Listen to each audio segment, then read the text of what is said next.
오늘 본문은 마태복음의 서문을 여는 족보가 신약에서 어떻게 시작되었는지를 이야기합니다. 마태복음의 핵심 주제는 하나님 나라입니다. 하나님 나라는 무엇입니까? 바로 왕이신 하나님이 실질적으로 통치하는 나라입니다. 오늘 본문은 그 하나님 나라의 왕이 이 땅에 예수로 오실 것임을 말해주고 있습니다. 바로 임마누엘이라는 이름대로 하나님께서 우리와 함께 계신 것을 이야기합니다. 예수께서는 왜 오실 수밖에 없었습니까? 바로 우리의 한계 때문이라는 것입니다. 하나님께서 아브라함을 축복하시고 약속하심으로 그리스도의 계보가 시작되었습니다. 그런데 그 계보에 적힌 사람들은 어떻습니까? 하나님의 약속을 이어가기에는 턱없이 부족한 자들이고 죄인들이었습니다. 거룩한 하나님의 백성으로 살아가지 못하는 자들이었다는 것입니다. 그런 그들을 그대로 내버려 두지 아니하시고 하나님께서 친히 이 땅에 오셨습니다. 함께 한다는 약속은 단지 말뿐이 아니라 실제 우리 육신을 입은 인간의 모습으로 인생 가운데 오셨다는 것입니다. 그 예수께서 어떻게 하나님 나라의 통치자로서 이 땅에서의 직분을 행하셨습니까? 먼저는 세상을 다스리고 보호하심으로써 왕의 통치를 행하셨습니다. 예수님은 십자가에서 죽으시고 부활하심으로 온 우주의 통치자가 되셨습니다. 예수님은 십자가 위에 죽으시고 부활하심으로 그 두 가지 지위를 얻으셨습니다. 하나는 교회의 머리가 되신 것이고 다른 하나는 온 세상의 왕이 되신 것입니다. 예수님은 온 우주의 통치자와 심판주가 되셔서 하나님 아버지로부터 모든 통치권과 심판권을 위임받으시고 우리에게 오셨다는 것입니다. 두 번째로는 모든 원수를 이기셨습니다. 예수님은 교회에 성령을 부으셔서 놀라운 부흥을 일으키십니다. 그리고 사단의 세력을 물리치는 일을 하십니다.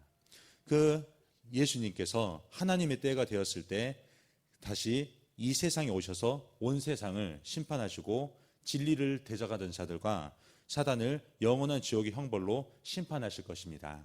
그 왕이신 예수님의 통치 아래 사는 우리의 삶이 그럼 구체적으로 어떤 것인지를 지금 한번 살펴보도록 하겠습니다. 두 가지로 말씀드립니다. 예수님과 함께 사는 인생이란 바로 예수와 함께 죽는 인생을 말합니다. 죽음으로써 죄를 사하신 예수, 그리고 죄로부터 세상을 다스리고 보호하신 그 예수께서는 바로 우리 사람에게도 이 역할을 요구하신다는 것입니다. 창세기에서 보면 아담은 하와에게 책임 전가를 합니다. 선악과를 먹지 말라는 하나님의 말씀을 어기고 그들이 먹게 되었을 때 하나님께서 아담을 찾으시자마자 하는 이야기가 하와가 나로 하여금 그 선악과를 먹게 했다는 그 책임 전가의 모습을 보이게 됩니다. 그러나 신약에 들어서 예수님의 출생을 앞두고 아버지 요셉은 그 책임을 감수하는 모습을 우리가 볼 수 있게 됩니다. 바로 자기 자신이 죽는 책임을 주께서는 말씀하시고 우리 요셉은 그것들을 순종하는 모습을 볼 수 있게 됩니다. 마태복음 1장 19절 말씀입니다. 그의 남편 요셉은 의로운 사람이라 그를 드러내지 아니하고 가만히 끊고 자여 이 일을 생각할 때 주의 사자가 현몽하여 이르되 다윗의 자손 요셉아 내 아내 마리아 데려오기를 무서워하지 말라. 그에게 잉태된 자는 성령으로 된 것이라. 요셉이 잠에서 깨어 일어나 주의 사자의 분부대로 행하여 그의 아내를 데려왔으나 라고 말씀하고 있습니다. 자기 자신이 죽는 것은 요셉의 스스로의 힘으로의 그 노력과 열심이 아니었다는 것입니다. 바로 예수의 영이 함께해야만 가능했다는 것입니다. 그리하여서 예수를 살리신 성령께서 요셉 스스로가 그 말씀대로 행할 수 있도록 그에게 성령 충만을 주었습니다. 그리고 그 말씀을 들음으로 믿음이 나고 그 믿음으로 순종한 요셉은 오늘날 우리에게도 말씀이신 성령께서 우리와 함께 하심을 그렇게 알려주고 있다는 것입니다. 두 번째입니다. 예수와 함께 사는 인생이 무엇인지 오늘 제가 말씀드린 부분에서도 자세히 나올 수 있습니다. 예수와 함께 사는 인생은 그 예수와 함께 죽었다가 다시 예수와 함께 부활한 인생이라는 것입니다. 예수께서 우리를 위해 하신 일을 마태복음 4장에서는 볼 수 있습니다. 성령을 받으시고 40일 동안 광야에서 시험을 받으신 다음 마귀의 시험을 받으십니다. 그 마귀의 시험을 오직 말씀으로 이겨내신다는 것입니다. 돌로 떡을 만들어서 먹으라는 그 육신의 연약함을 자극하는 시험에 사람이 떡으로만 살 것이 아니요 하나님의 말씀으로 산다고 그렇게 시험을 이기십니다.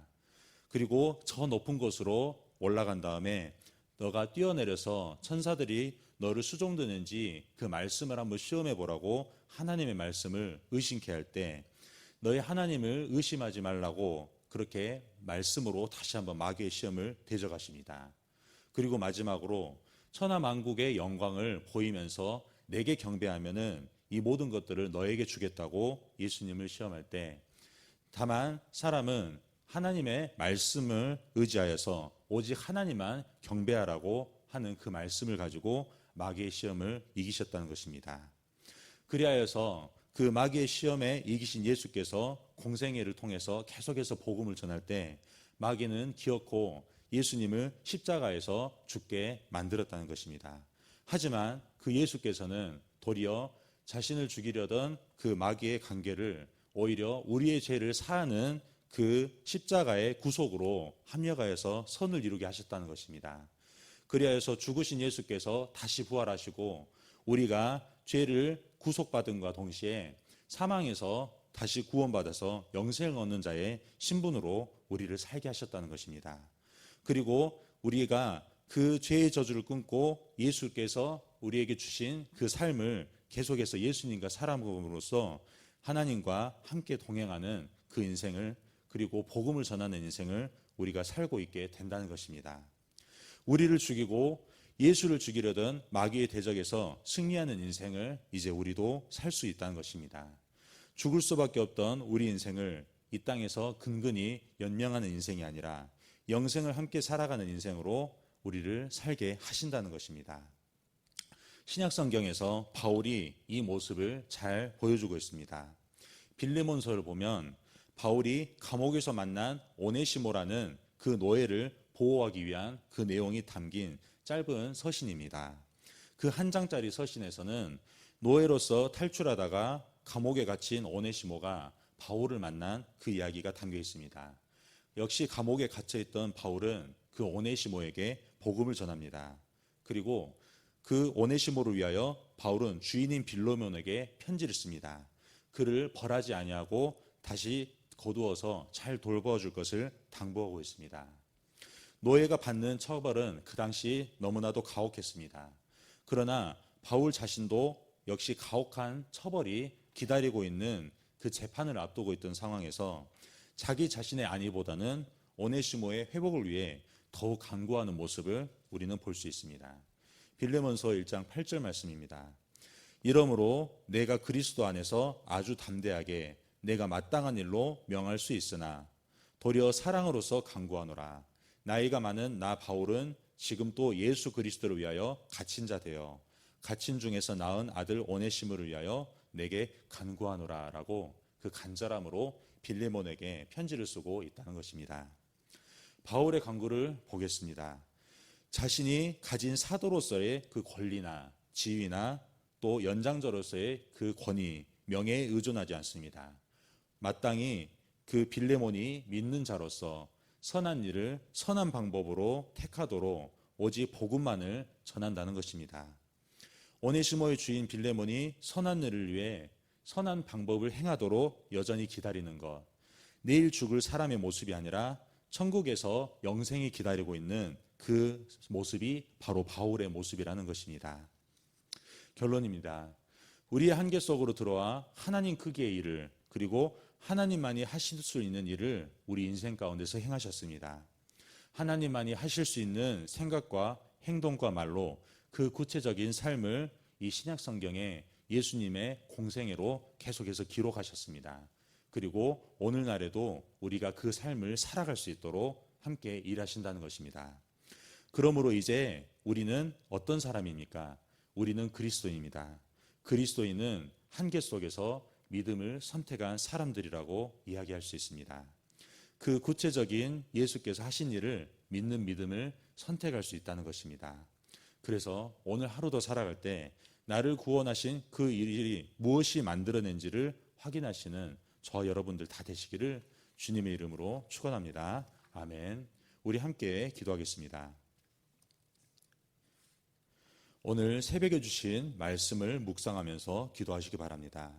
성도님들의 가정과 직장을 위해서 기도할 때 부부관계와 부모관계와 자녀관계 그리고 일가 친척들을 위해서도 기도하시기 바랍니다. 미래세대 청소년부를 위해서 기도할 때 섬기는 윤상효 전도사의 성령의 충만함을 위해 청소년부 한 명 한 명을 위해서 기도하시기 바랍니다. 종군마을을 위해서 기도할 때 마을장님과 순장님과 순원분들을 위해서 기도하시기 바랍니다. 필리핀 단기 선교를 위해서 기도합니다. 단기 선교를 통해 주님과 함께 은혜의 복음을 증거하는 일을 기대하며 경험하도록 함께 기도하시기 바랍니다. 담임 목사님의 건강과 성령 충만 사모님과 자녀들을 위해서 기도합니다.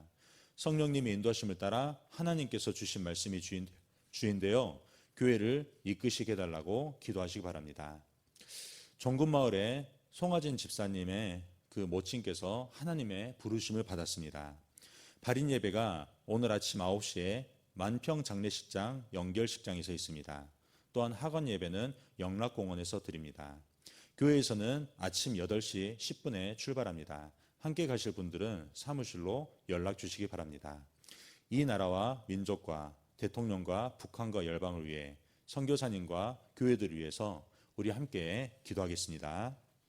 사랑이 많으신 하나님 아버지 감사합니다. 우리를 위해서 십자가에 못 박혀 죽으시고 다시 사신 예수께서 오늘을 살게 하시니 감사합니다. 우리가 받은 구원이 때로는 너무나도 모호하고 실제로도 느껴지지 않는 것처럼 그리가 살 때가 많습니다. 하지만 우리 예수께서는 하나님이시고 그 하나님이 우리를 위해서 한 육신을 입어서 오셨다는 것입니다. 이 은혜에 힘입어서 오늘 하루도 우리가 믿음으로 감당하며 살게 하시옵소서. 예수와 함께 죽고 예수와 함께 사는 그 인생을 살게 하여 주옵소서.